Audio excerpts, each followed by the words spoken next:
Let's look at the timeline. This is basically what the whistleblower is accusing the president of doing in his timeline.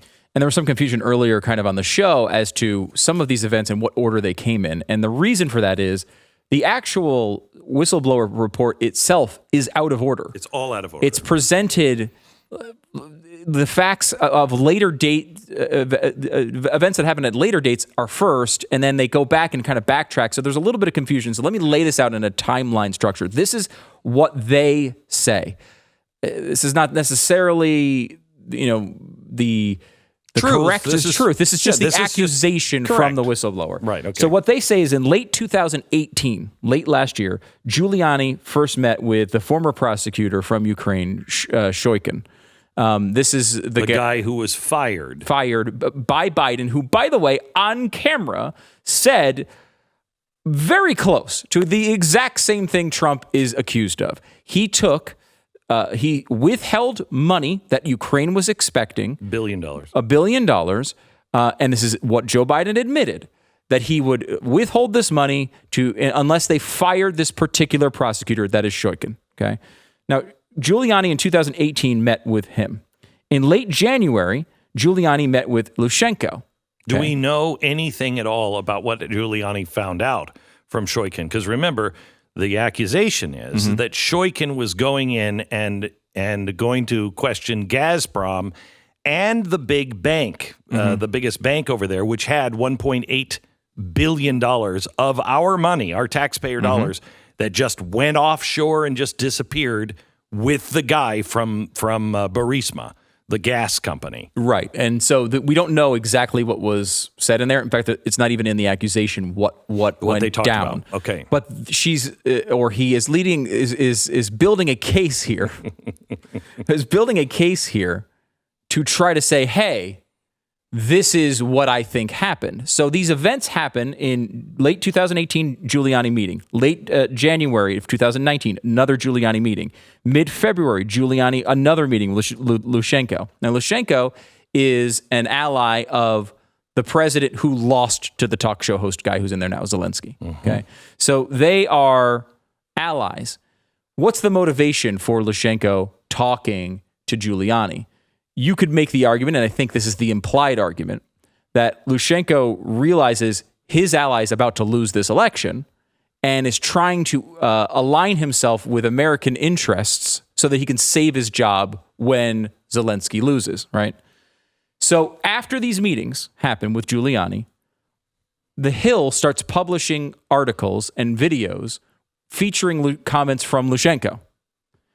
Leshchenko says all sorts of things about the Democrats and all stuff that's bad for Democrats. Okay, this is, again, the accusation. Not what we necessarily believe, but this is the accusation.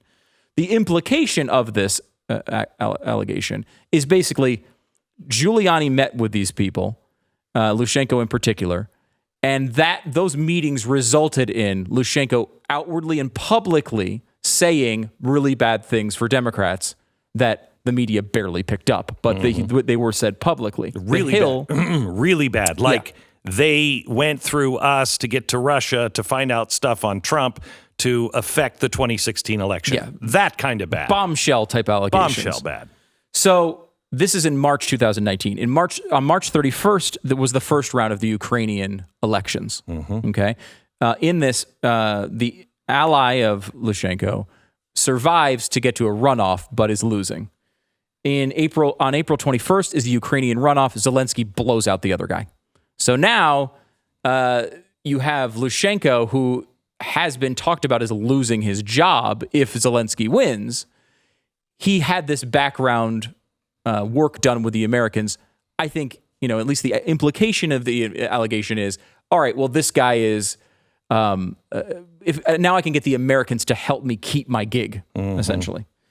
On April 25th. So he was a truth teller until he started talking to Trump. Right. Then he's all lies. On April 25th, Trump comments on these stories from The Hill. Now, The Hill, a lot of this stuff came from John Solomon. He's our guest on tomorrow's program in this hour. He was supposed to be on today, but a last-second cancellation. Potentially, was it related to the fact that he was mentioned essentially in the whistleblower report? I don't know. But he said he had a source meeting, so we'll find out about that tomorrow. On May 9th of this year, the New York Times reported that Giuliani was going to Ukraine to meet with Ukrainians. On May 11th, Leshchenko met with the current president, Zelensky, the talk show host guy. Okay. In mid-May is when the whistleblower says they first started hearing rumors about all of this. So they have this person who is the source of this allegation had no knowledge about any of this stuff other than what was publicly reported until mid-May. So this is after the election and everything. Between May and early July, Trump the allegation is that Trump said he will only meet or call with the new Ukrainian president. He'll only meet with him and only give him the call if he, quote, plays ball.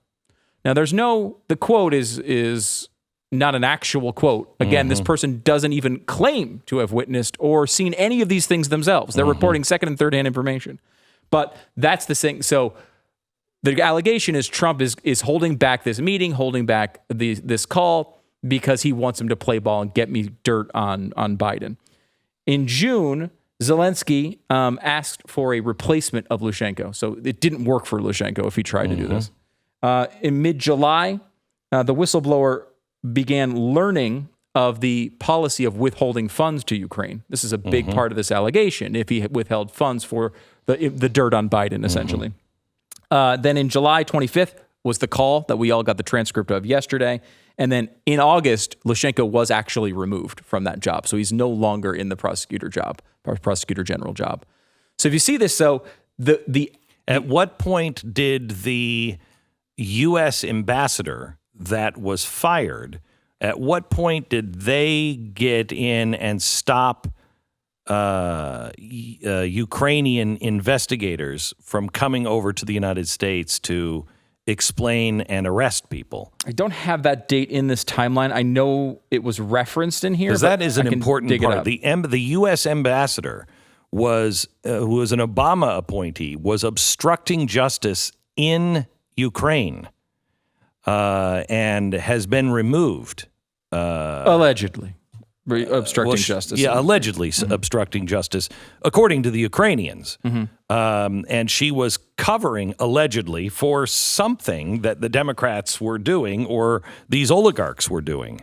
And that was one of the complaints that came from Zelensky to Donald Trump. And Donald Trump removed her. And so there's a lot more going on here. And I want to take the time and really lay it out and show you what I think is really going on.